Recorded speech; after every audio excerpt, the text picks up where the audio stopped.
didn't plan to file for divorce on Valentine's Day. That just happened to be the day I finally ran out of excuses. 5 years of marriage to Eric Ashford, and I convinced myself that his coldness was just his personality, that he loved me in his own way, that I was being dramatic. But that morning, I woke up alone again, and something inside me just snapped.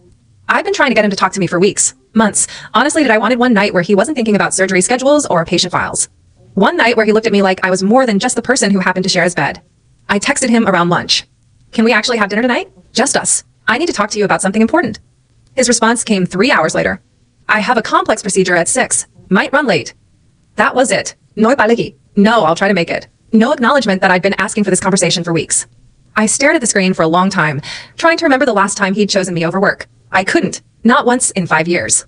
So I sent the text that would change everything. I've met someone else. I think we should end this. I fully expected him to call me, to yell, to demand an explanation. Instead, my phone started vibrating with a barrage of messages. What do you mean someone else? You can't just decide that. Who is he? This isn't fair. You can't just walk away. I won't agree to this. I read each one, my chest tightening with every exclamation point.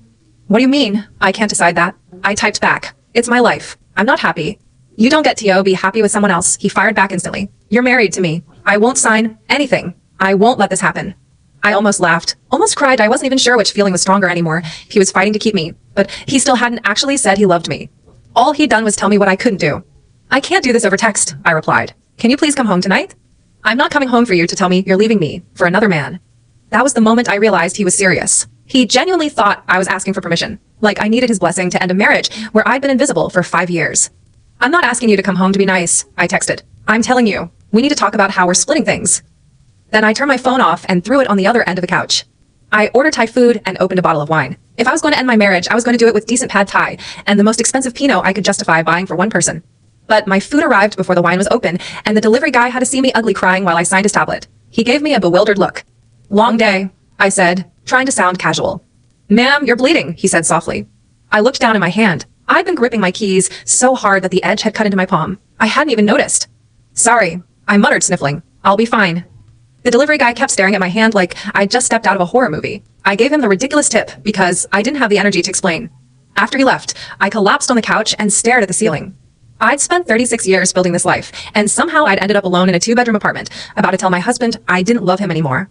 Except, and this was the part that twisted my gut, I still did love him, or at least I loved the idea of him, the man I thought he could be. The version of him that actually looked at me and wanted to be with me. My phone started buzzing, and I felt a flicker of hope. But it wasn't Eric. It was a number I didn't recognize. Hello, I answered, my voice still watery. Hi, is this Jessica? The voice was older, male, and incredibly awkward. This is Dr. Wilson, Eric's department head. I sat up straighter. Is something wrong? Is Eric okay? Technically, yes. Physically, he's fine. But, he hesitated. Eric told me about the divorce. The words felt cold against my skin. I'm sorry, but that's really not appropriate for you to be discussing. He brought this to work. Normally, he wouldn't. I wouldn't be calling you about this. But, Jessica, he has a very important surgery scheduled in 30 minutes, and he's currently in the locker room sobbing. He can't stop. I felt something crack in my chest. Something cold and sharp and incredibly fragile. What did you say? Your husband is crying so hard, he can't go into surgery. I've been a doctor for 25 years, and I've never seen him like this. I wanted to let you know that maybe this could wait until after the procedure. I heard muffled voices in the background. Then another sound, one I recognized but couldn't process. Eric's voice, breaking as he tried to collect himself. Dr. Wilson, I need to go, Eric said, his voice hoarse. I'll be in the OR in 5 minutes. I'm fine. No, you're not, Dr. Wilson shot back. You're shaking like a leaf. I can do this. I have to do this. Then I heard the phone get passed back to Dr. Wilson. Jessica, he's already changed into his scrubs. He's been trying to hold himself together for the last hour. I'm telling you, this surgery is important, and Eric is one of our best. But he can't do it like this. Whatever is happening between you two, if you can give him this evening, just to get through tonight. I felt the tears start to fall again, but I forced my voice to stay steady. That's not my problem. If he can't work, that's between him and his employer. I hung up. I sat there for 20 minutes trying to figure out what had just happened. Eric Ashford, the most emotionally unavailable man I'd ever met, was crying in a hospital locker room because I'd asked for a divorce. That didn't make any sense. The man who had barely looked at me when I told him about getting laid off. The man who'd missed my mother's funeral because he had a training. The man who had canceled our 5th anniversary dinner with a text message. He was crying for me? No. That wasn't right. He was crying because he was losing something, not because he was losing me. Eric didn't love me. He loved his schedule. He loved being important. He loved having a wife who didn't ask for things. But he didn't cry.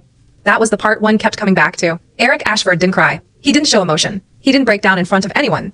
So, what the hell was happening? Eric came home at 1 a.m.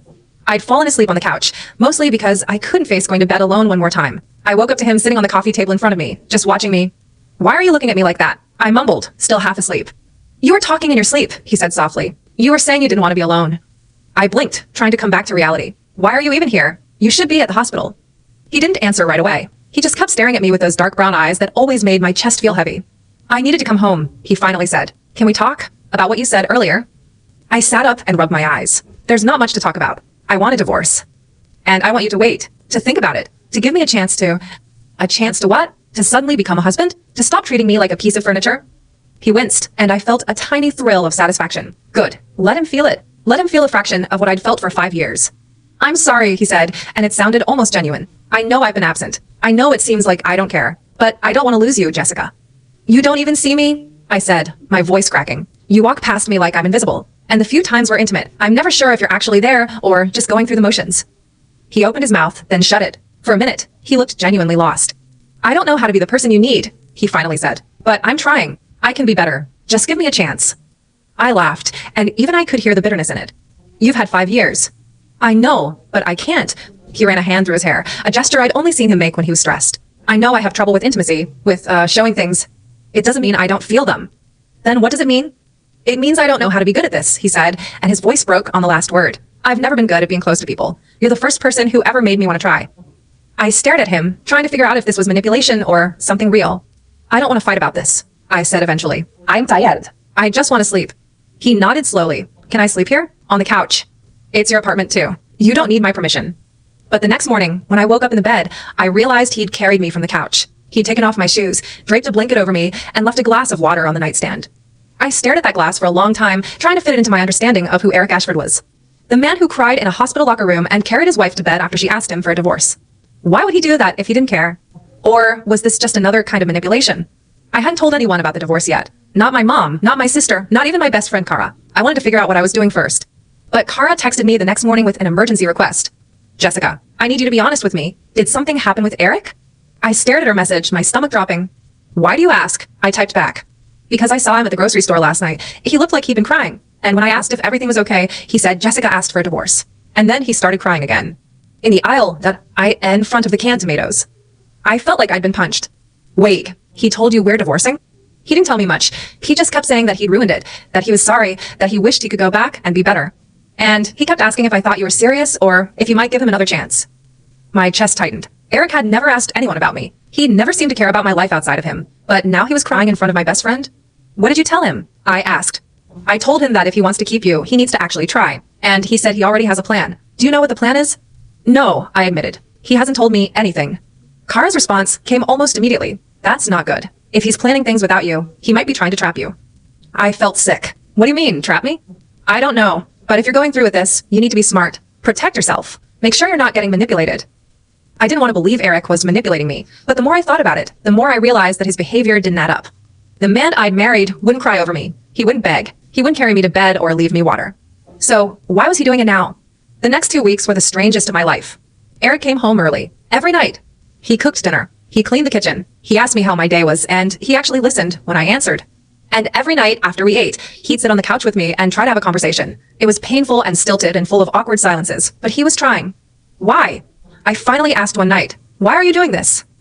He looked at me, his face unreadable. "Because I don't want to lose you." "But you never wanted to be with me before." He shook his head slowly. "I didn't know how, but I know how to learn. I'm learning." It felt too clean, too neat, like a checklist he was going through. But I didn't say anything, because for the first time in 5 years, Eric was actually here, present, paying attention. And I hated how much I wanted it to be real. 1 week before the divorce was supposed to be finalized, Eric asked me to have lunch with him. "I want to talk about something," he said, his voice strange and nervous. "Something important." I was immediately suspicious. About the divorce? Because I already hired a lawyer. We can't walk this back. "It's not about the divorce." He took a deep breath. "It's about the other man, the one you mentioned in your text." "What about him?" I asked carefully. "I want to know who he is." I froze. I hadn't actually lied about having an affair. I never had one. I just said I had to make the divorce easier. "Why does it matter?" I asked. "He's not part of this anymore. We're ending things." Eric stood up and walked over to me. "Because if you're ending things with him to be with me, I want to know what I'm up against. I want to know what he has that I don't." I opened my mouth to tell the truth, to explain that there was no other man, that I just said that to push him away. But something stopped me. because I wanted to see what he'd do. If I told you I was still seeing him, would you leave me? I asked. Eric's face went pale. You're still with him? I didn't answer. I just watched him. He stood there for a long time, his hands shaking slightly. I could see him trying to control his breathing. Does he treat you well? He finally asked.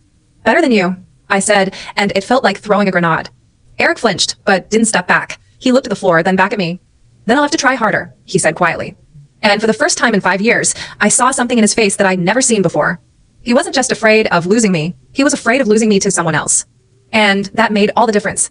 The next morning, I found out Eric had told his parents about the divorce. His mother called me at 7 a.m. Jessica, are you really going to leave my son? I didn't have the energy to be nice. He didn't make me a priority, and I've been alone for 5 years. He's a doctor. He's saving lives. You can't be angry at him for that. I can be angry at him for never being there for me, for never choosing me, for letting me feel invisible. His mother was quiet for a moment. Then she said something that stopped me cold. Jessica, did you know that Eric asked me for advice? Before you two got married, he asked me how to be a good husband. He said he didn't want to end up like his father. I blinked. What do you mean? His father never showed emotion, never said I love you. Eric watched him make mistake after mistake, and he told me he wanted to be different. Then why isn't he? His mother let out a long sigh. Because he's so scared of being like his father that he's become him. He's frozen, Jessica. He doesn't know how to show love, so he shows nothing. That's not an excuse. No, it's not, but it is a reason. I sat there, holding the phone, feeling the floor shift under me. I'd known Eric was emotionally closed off, but I'd never thought about why. And I'd never thought that maybe he wanted to be different. The day before the divorce hearing, I found the photo. I was cleaning out the spare bedroom, trying to decide what to keep and what to toss, when I found a box I'd never seen before. Inside was a collection of things Eric had kept from the early years of our relationship, receipts from our first date, a napkin I'd written my phone number on, a photo of me sleeping on his shoulder on our honeymoon, and at the bottom of the box, a letter. His handwriting was shaky. I know I don't deserve you, the letter read, and if you ever leave me, I'll never recover, but I don't know how to be bettered. I don't know how to be the person you deserve. I just know that I can't live without you. The letter was dated 5 years ago, from before our wedding. He'd always been terrified of losing me. He just never knew how to show it. I sat there on the floor, surrounded by the pieces of our life, and for the first time in months, I felt like I was holding something real. When I confronted him about the letter, he got defensive. Why were you going through my things? Because I needed to know who you are, I said, and I found out that you're more complicated than I thought. He looked at the floor. It doesn't matter anymore. The divorce is happening. It doesn't have to. He looked up, startled. What? I'm not saying I forgive you, I said carefully. I'm saying I want to understand, and I want to know what the rest of this actually looks like. Because I think we've both been pretending this marriage is something that it isn't. What do you want me to do? He asked, his voice quiet. Show me who you really are, I said. Not the doctor, not the husband. You, the person you were before you learned to hide. He didn't answer, but something in his expression shifted. For the first time, he looked like he might actually let me in. 2 days later, I found out the truth about Eric's tears. I was at the hospital, dropping off his favorite lunch as a goodwill gesture. When I got to the nurse's station, one of the younger nurses gave me a look I couldn't quite identify. Mrs. Ashford, can I ask you something personal? Sure, I said, bracing myself. Does Dr. Ashford ever show you the things he's written? The letters or notes? I frowned. What letters?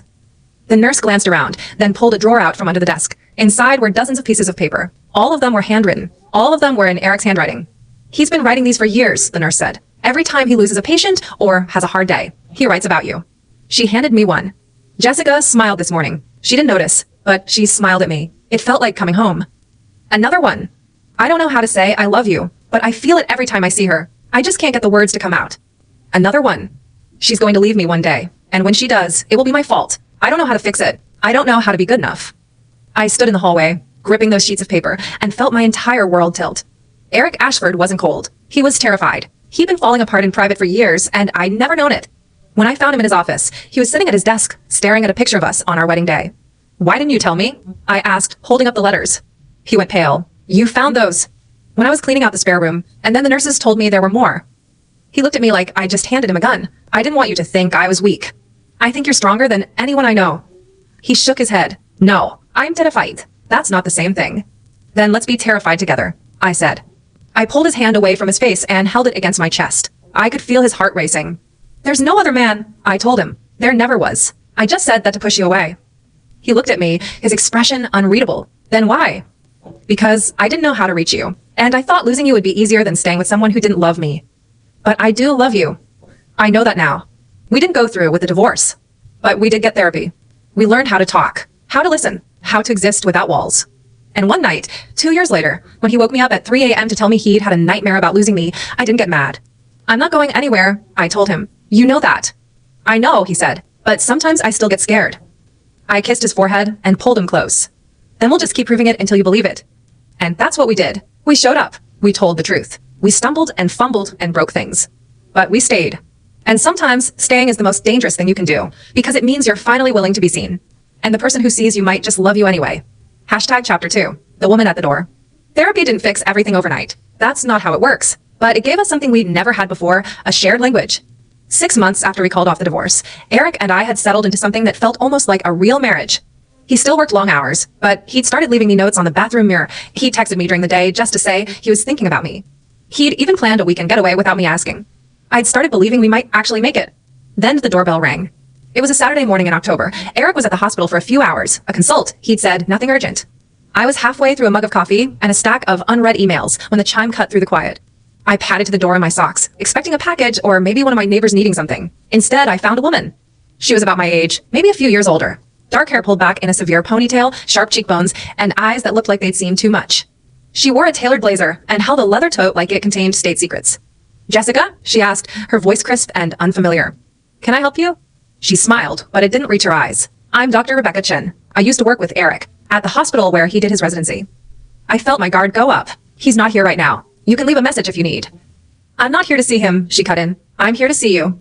Something cold slithered down my spine. Why? Because I think you deserve to know the truth about your husband. I didn't invite her in. I don't know why. Instinct, probably. The look on her face was too deliberate, too pleased. Like she was holding a grenade and couldn't wait to pull the pin. I don't know what you're talking about, I said, keeping my voice level. Rebecca tilted her head. Has Eric ever told you about his first marriage? The words hit me like a physical blow. First marriage? I'd known Eric for 6 years, been married to him for 5. I'd met his parents, his siblings, his childhood friends. No one had ever mentioned another marriage. You're mistaken, I said, but my voice wavered.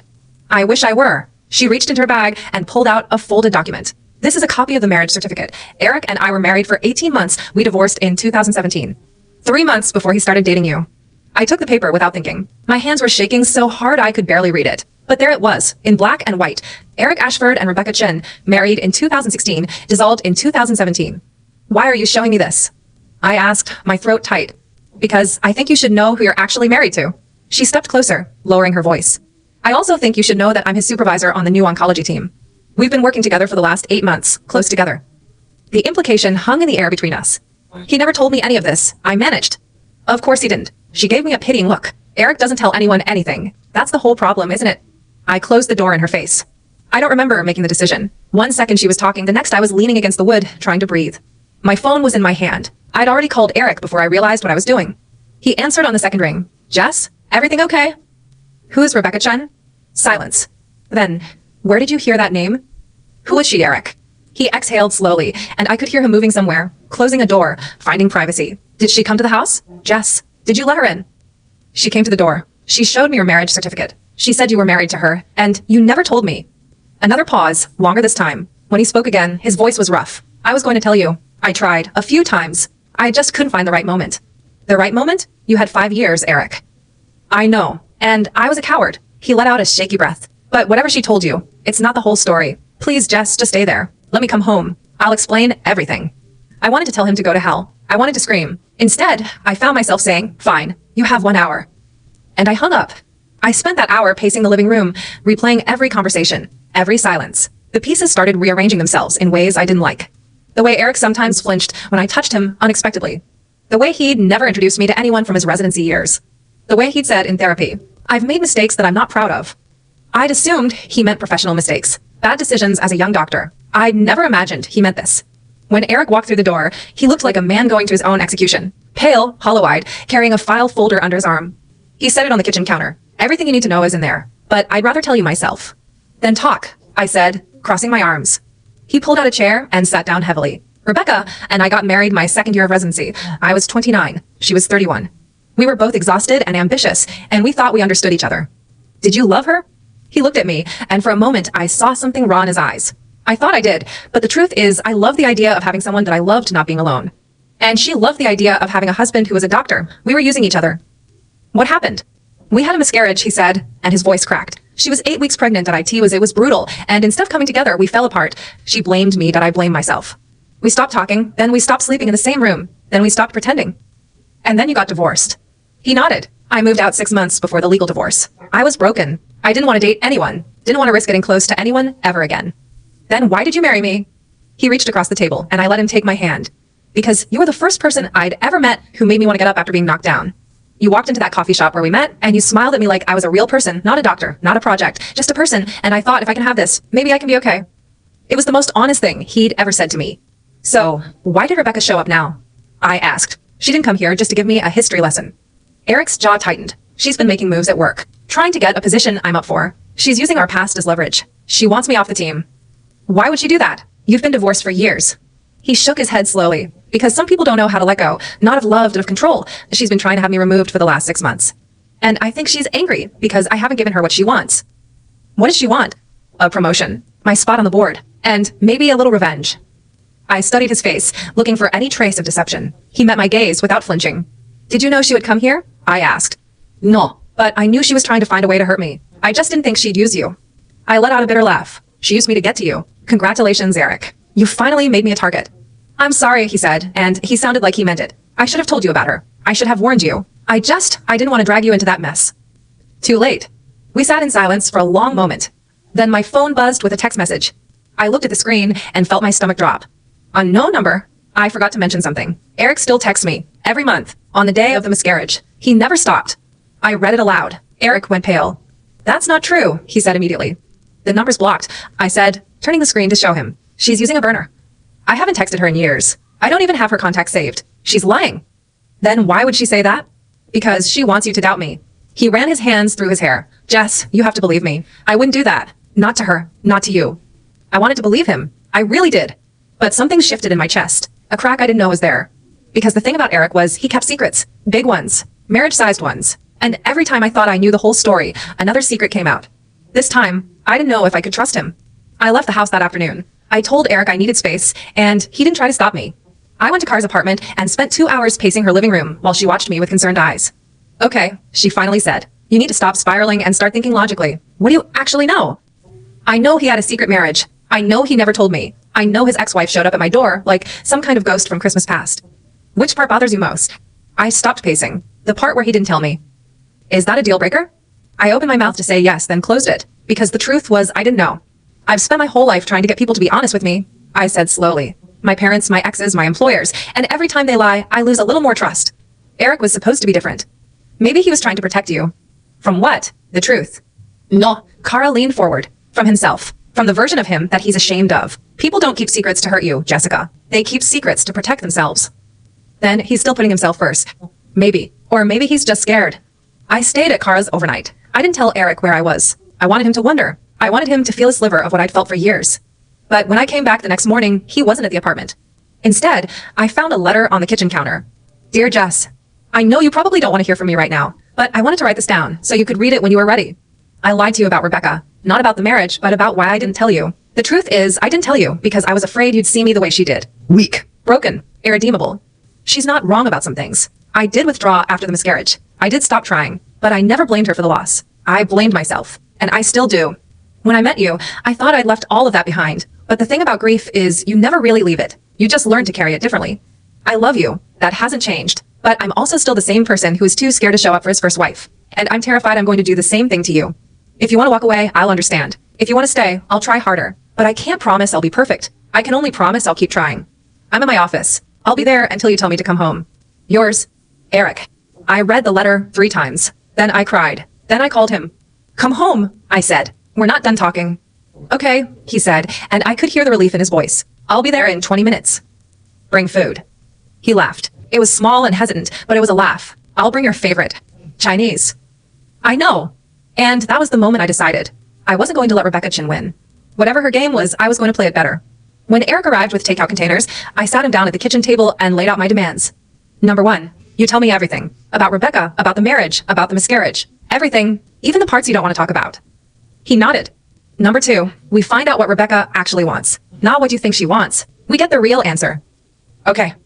And number 3, I pointed a chopstick at him. You stop hiding. From me, from yourself, from your past. If we're going to do this, we're going to do it without secrets. I can do that, he said quietly. You better. It took us a week to find the truth about Rebecca. Eric made some calls. He talked to former colleagues, old mentors. Eventually, one of them admitted something that made my blood run cold. Rebecca was investigated by the hospital board, the colleague said. She was accused of falsifying patient records to make her numbers look better. The investigation was closed without action, but Eric was the one who reported her. I looked at Eric. You reported her? She was endangering patients, he said, his voice hard. I couldn't ignore it. And she's been holding a grudge this whole time?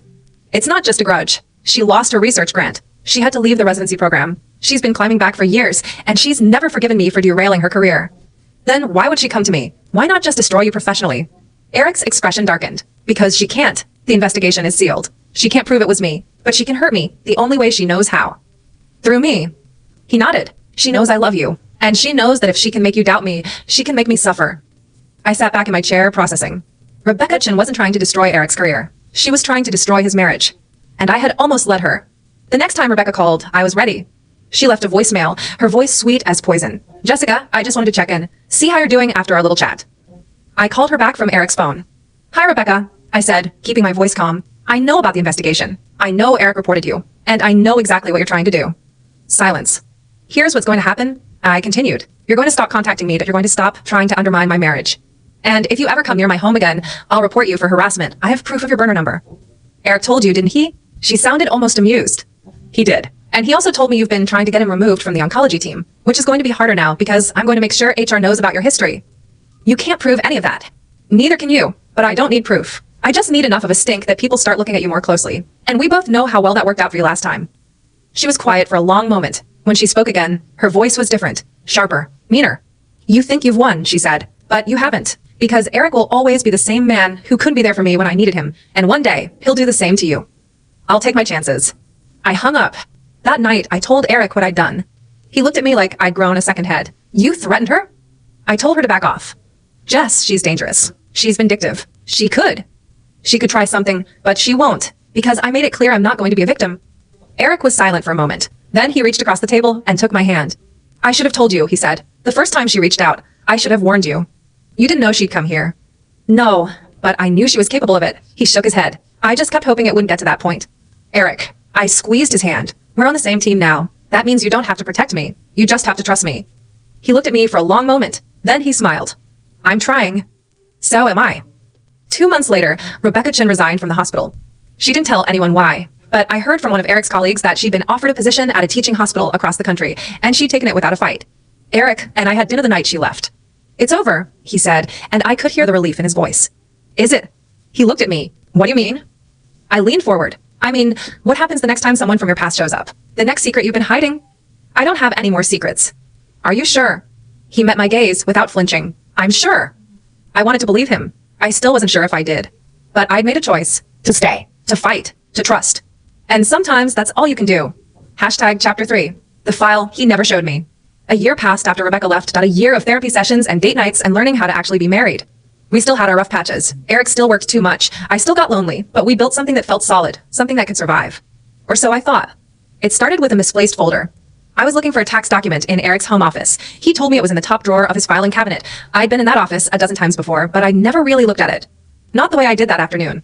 The top drawer had the tax stuff, but the bottom drawer was locked. I didn't think much of it at first. Eric had sensitive patient files, but when I bent down to see if I could find the key, I noticed something strange. The lock wasn't a standard office lock. It was a combination lock, the kind you'd use on a gym locker. Why would he lock a filing cabinet drawer with a combination? I tried a few obvious numbers. Our anniversary, his birthday, the year we got married. None of them worked. Then I tried my birthday and it clicked open. My heart started racing. Inside the drawer was a single manila folder. No label, just a thick stack of papers. I pulled it out and opened it. The first page was a letter from a therapist's office, dated 3 years ago. Dear Mr. Ashford, this letter confirms your enrollment in our intensive outpatient program for emotional dysregulation and complex grief. You have attended 47 sessions over the last 18 months. I flipped to the next page. A receipt for a payment of $12,000, another for $8,000, a third for $15,000. Then I found a journal, not a fancy one, just a cheap spiral notebook. Eric's handwriting filled the pages. Session 14. I told Dr. Patel about the miscarriage. She asked me to write down everything I felt that day, and I still can't do it. Every time I try, I just see Rebecca's face, but I need to fix this. I can't bring that brokenness into my marriage with Jessica. Session 22. Dr. Patel asked why I married Jessica, and I told her, because Jessica was the first person who made me feel safe enough to even try. She said that was brave, but I don't feel brave. I feel like I'm drowning. Session 31. Jessica told me she wants a divorce. I lost my mind and I called Dr. Patel in the middle of the night. I was hyperventilating. She told me to write down all the reasons I love Jessica and read them to myself whenever I feel like I'm losing her. I wrote 147 reasons. My hands were shaking.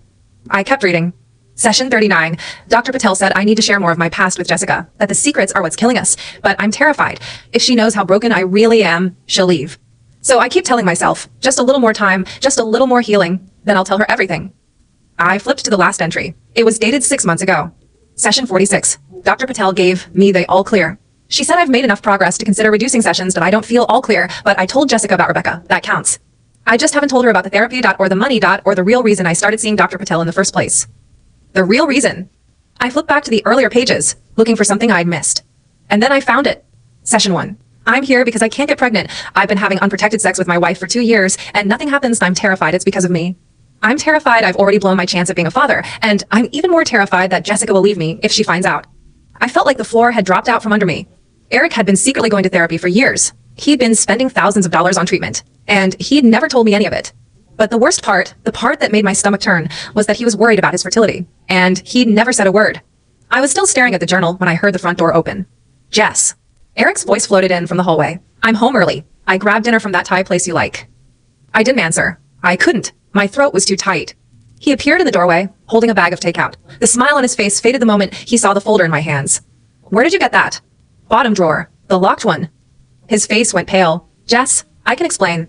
Then explain. I held up the journal. Explain why you've been in therapy for 3 years without telling me. Explain why you spent tens of thousands of dollars on treatment I didn't even know you needed. Explain why you think you're somehow broken. He set down the takeout bag and took a step toward me. I was going to tell you. I just wanted to wait until... Until what? Until you were fixed. Until you weren't broken anymore. I laughed, and it came out bitter. Eric, I married you because I loved you, not because you were perfect. I know, but I didn't want you to see me the way I saw myself. He sat down heavily in the office chair. After the miscarriage, I stopped trusting myself, that I stopped trusting my body. I thought if I got you pregnant and something went wrong, you'd blame me the way Rebecca blamed me, that I couldn't take that risk. Then why didn't you just talk to me? Because I didn't know how. He looked at me, and I saw the tears forming in his eyes. I've been in therapy for 3 years trying to learn how to have conversations like this. And I still can't get the words right. I sat down across from him. The folder was still in my hands, but I wasn't angry anymore. I was just tired. Tell me everything, I said, from the beginning. He took a breath. After Rebecca and I divorced, I had a breakdown, not the dramatic kind, the quiet kind that I stopped eating, that I stopped sleeping, that I started having panic attacks in the middle of surgery. I didn't know any of this. Because I didn't tell anyone that I was ashamed. I was a doctor. I was supposed to be able to handle things, but I couldn't handle the thought that I might have caused her miscarriage. And I couldn't handle the thought that I might be a bad father. Were you? He shook his head. The doctor said the miscarriage was probably caused by a chromosomal issue, nothing to do with either of us, but I didn't believe them that I told myself it was my fault. And I let that guilt eat me alive. I reached across and took his hand. He flinched, but didn't pull away. When I met you, he continued, I thought I could start over. I thought if I just pretended the past didn't exist, I'd be fine, but I wasn't fine, and eventually, I realized I needed help. So I found Dr. Patel, and I've been working on myself ever since. Why didn't you tell me about the fertility thing? Because I didn't want to put that pressure on you. You were already dealing with so much, your job, your family, my being absent. I didn't want to add another problem. It's not a problem, Eric. It's a conversation. I know that now. I just didn't know it then. I sat with his words for a long moment. Then I opened the folder and pulled out the receipt for the $12,000 payment. What is this? His face reddened. That's for a sperm analysis and a consultation with a fertility specialist. You went to a fertility specialist? I wanted to know if I was the problem. I wanted to fix it before I told